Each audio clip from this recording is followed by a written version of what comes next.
Miss হবে না আপনার পছন্দের টিভি শো। দেখুন জি5 অ্যাপে একদম ফ্রি। আমার মনে হয় এজেন্ট এসছে।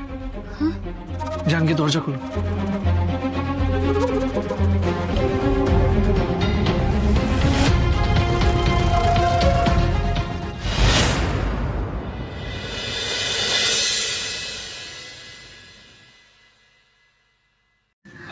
দত্তবাবু নমস্কার।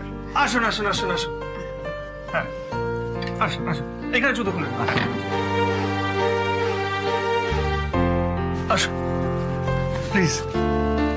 আপনি বসুন, এখানে বসুন। বলছি আপনি চা খাবেন? না না, চাটা খাবো না, কাজের কথায় আসি।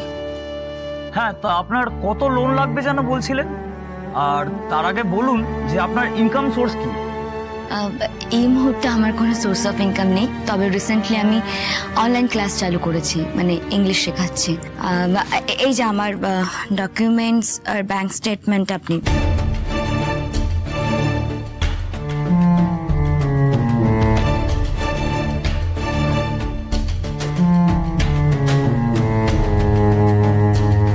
আপনার প্রোফাইলের যা স্ট্যাটাস, এই মুহূর্তে আপনি 2 লাখ টাকার বেশি লোন পাবেন না। মাত্র 2 লাখ?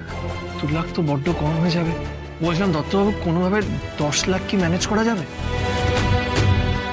দেখছেন তো রাজ, আমি এই জন্যই আপনাকে বলেছিলাম এইসব লোনের ঝামেলা করার কোনো দরকার নেই। লোন তো পাবোই না, উল্টে বাড়তি ঝামেলা। আপনারা নিজেদের মধ্যে একটু আলোচনা করে নিন, কথা বলে তারপরে আমাকে জানাবেন না হয়। আর রাজবাবুর কাছে তো আমার ফোন নাম্বার রয়েছেই। হ্যাঁ ঠিক আছে দত্তবাবু, আমরা জানাবো নিশ্চয়ই। ধন্যবাদ আসার জন্য।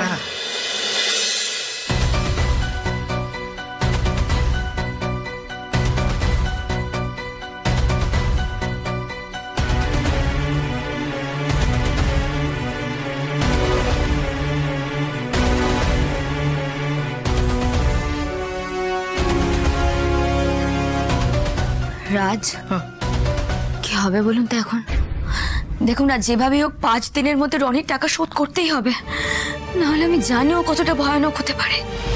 পুরনো রাগের প্রতিশোধ নিতে গিয়ে ও আমাদের পথে বসিয়ে ফেলবে। রাজ, আপনি একদম চিন্তা করবেন না, আমি কিছু ম্যানেজ করার চেষ্টা করছি। একবার বাড়ি যাই, বাড়ি গিয়ে ভাবি কি করা যায়।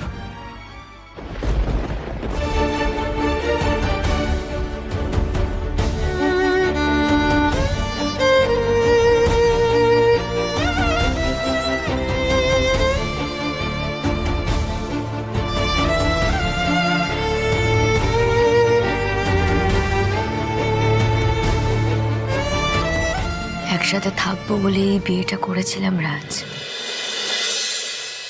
এভাবে আলাদা হয়ে থাকাটা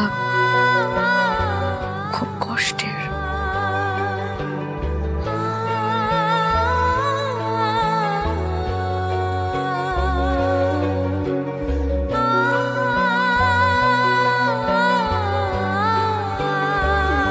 খুব তাড়াতাড়ি আমরা একসাথে থাকবো শ্রী। জি5 ডাউনলোড করুন আর সব এপিসোড দেখুন একদম ফ্রি।